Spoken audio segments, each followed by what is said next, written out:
This is another uncomfortable reality that I will want men to know, and it's going to be very displeasing to you. It's a dark secret that most single women hide, and they only want you guys to know. Are you comfortable with the uncomfortable? When you are broke, she will cheat. But when you are rich, she will cheat even more. The moment you think about committing to that lady, tell yourself that I will work 3 times hard, but I will get 10 times less sex. She was giving you more sex, but the moment you commit, you move in, you make it a serious relationship, you will get less sex. You will work extremely hard. She will just look at you in the eyes and tell you, not enough, more, I want more. She's not fully committed to you.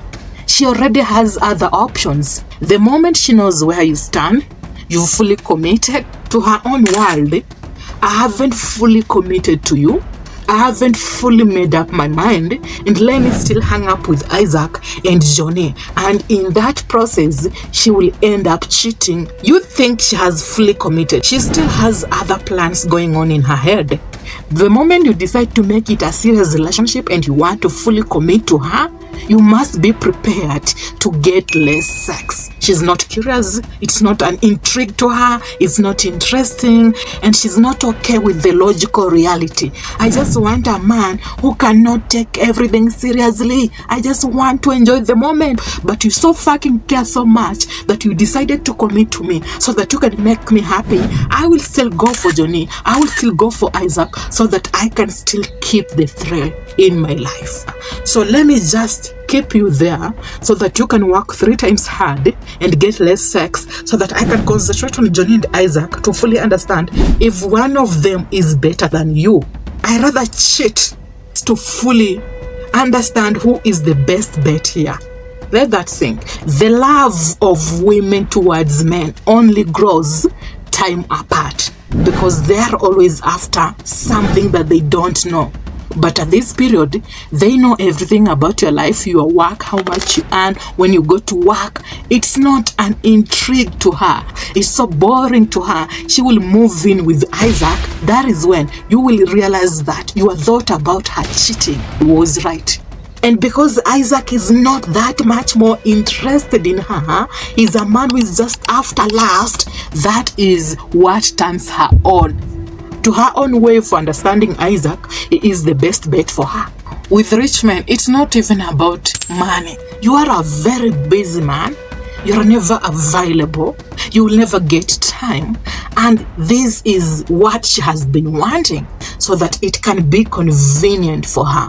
Okay, for her to do what? She is after your circle. When you are a rich guy, you have employees, and she can only access those men through you. So you are the channel she's using to access these men. Your money will provide enough time for her. You are paying for everything so that you can give her enough time to connect with this circle that you are trying to introduce her to, and not the men that you are on the same level with. As a rich man, your work is to create enough time and enough connections for her. So when you're thinking about your assets not being touched by the lady, that is not her plan. She also gets to decide who to pick and who is a good fit for her. She can only know Isaac through you. She can only know John through you. You think that your assets will keep her? No, it's only going to provide enough time for her. You will never be available. That is how she wants it to work. I really want to sleep with that bad boy that you have employed. I have enough time. I have enough connection. I am more happier that you're never around.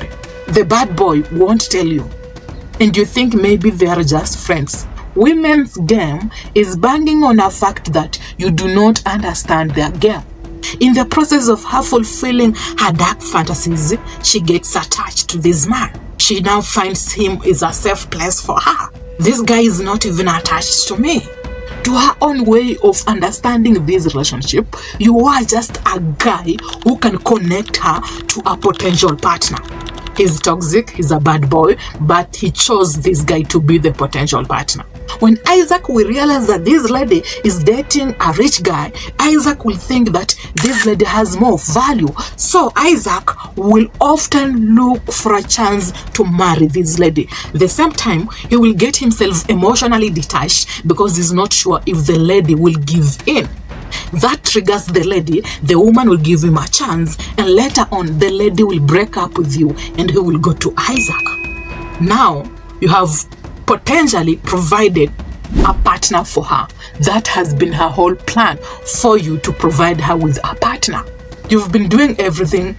You have all the assets. You have been a better man. After a few years of dating, she serves you with a divorce paper. And you're convincing yourself that she won't get any of my assets. She doesn't want the assets. She wanted that connection and enough time.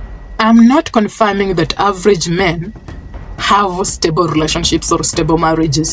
The thing is, you have to understand women in a psychological way and stop understanding them in a logical way. They don't care if they hurt your feelings. They don't care if you've been providing everything for her. You made her happy. You provided enough time, enough food for her. The many years that you were together with this lady, the hardships, the better moments, that has already passed. No matter how much you give her, that won't be the determinant factor of her staying and not getting married by Isaac. What is the way forward out of this? When you use a wallet to attract her, you have to tell yourself that there is a chance that that relationship is not going to work. When you finally decide to commit to her, tell yourself that there is a chance that I will get less sex, but I will work more. Like, be willing to face the facts and understand women in a psychological way. This is the only way of winning this game. Why would a beautiful lady be so evil that she doesn't care about my feelings? Because to her own internal way of understanding you, you are not a good fit for her. And the toxic man is a good fit for her. It doesn't matter if you have feelings, if you want the relationship to work. She has already made peace with it. She's moving on, and you have to move on. You will come here trying to convince me in a different way, but the reality is, if she's a cheating lady, doesn't matter how much money you give her, she will eventually cheat. And nothing will convince her to stay loyal. Not your hard work, not your money, not your assets, and not your feelings. Now, have you really watched up to this point? If you have, why can't you subscribe? Okay. Comment down below by saying I am with you. And until next time, be safe, take care, and let's have peace.